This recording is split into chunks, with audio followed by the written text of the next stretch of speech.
Gordon Smith, tell me, we're halfway through the Supporters Direct Conference. What have you thought of the programme so far today?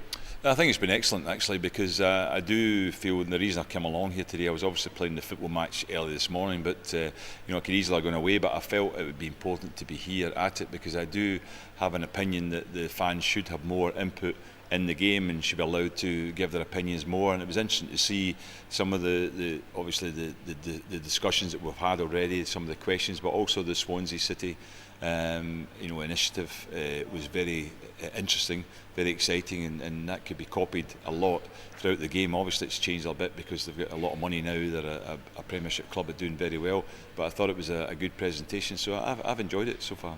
Let's talk about the Swansea City presentation for a minute. Now, their fans trust owns 21% of the club. They're in the Premiership. They've got £800,000 in the bank. They've got a shareholding that's worth millions, tens of millions of pounds.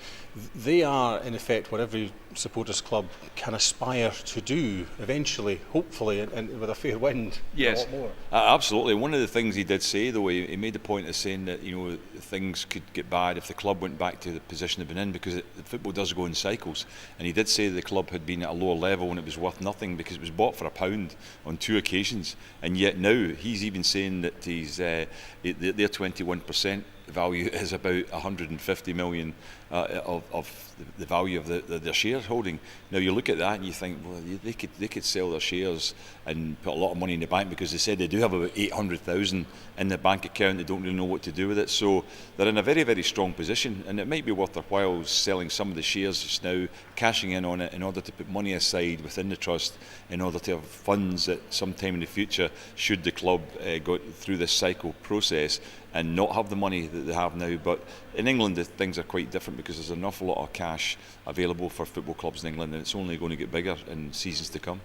One of the problems that England's got that we've got in Scotland is you've either got no enough money or you've got far too much money. Well, maybe no in Scotland, we've got far too much money, yeah. But it's the massive differences in cash in football leagues all over the world. Football's a strange thing financially. Yeah, it is a strange thing, because I mean the amazing thing about it is you've seen some of the clubs, their income they're bringing in with all the sponsorship money, the money from broadcasting, all that, maybe 200 million a year, but they're spending 250, and that's the crazy thing about football. Teams tend to spend it, and it's happened for years and years. They tend to spend more money than they actually raise. So that these things need to be looked at. There has to be a much more sensible look at the game in terms of the fact that clubs should be worth, have the money and not be losing money when finances are really good, so that if times get bad for them, they've still got money in the future. But a lot of the clubs, they make crazy decisions on it, mainly because of the pressure they're under in order to compete at the highest level. They make signings, they pay big wages,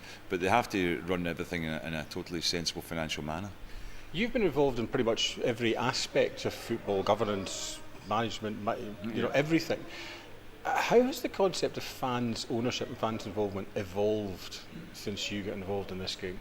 Well, it wasn't really there before. I mean, everybody just accepted the fans as a part of the game. They come along, they pay their money, they get, what they're getting is basically just for their cost. But I think a lot of people are seeing it now, the value of it, because as I say, times change, players come and go, managers come and go at football clubs, but the fans tend to remain loyal, and quite a lot of times it's because of the community aspect of it from a certain area, and the fans support the team. So I think in that respect, I think it's becoming stronger and stronger as years go on, and I think we're now at a great stage where we are having better discussions on it, and I think the way ahead is for fan involvement at every level, and especially at the professional level, for fans to have a say in terms of how the clubs are run. And I would suggest that in every club should at least have a fan representative on the board, whether the club have the fans have shares in that club or whether they've got anything to do with it. I think they should still have a representative there, so that the supporters can know how their club and the club they love and have supported all their years and will continue to do so.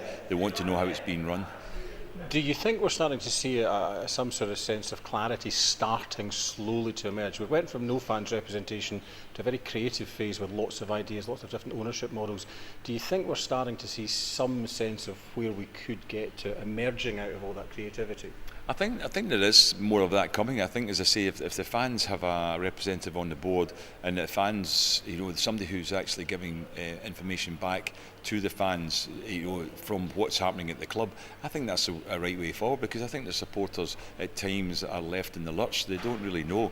There's not this clarity that they really deserve to have, and that should be there. So I think that's the way ahead, that fans definitely deserve some sort of input and should be given the information as they go along, rather than just finding out once things have happened and things might be detrimental. They only find out then, and they've got to deal with it, and the clubs a lot of the times just expect them to keep coming along, keep putting their money in. So the fan groups now, I think, are very important, and we've got to look at things like the costs of tickets for supporters and the travel costs, when the season's getting played.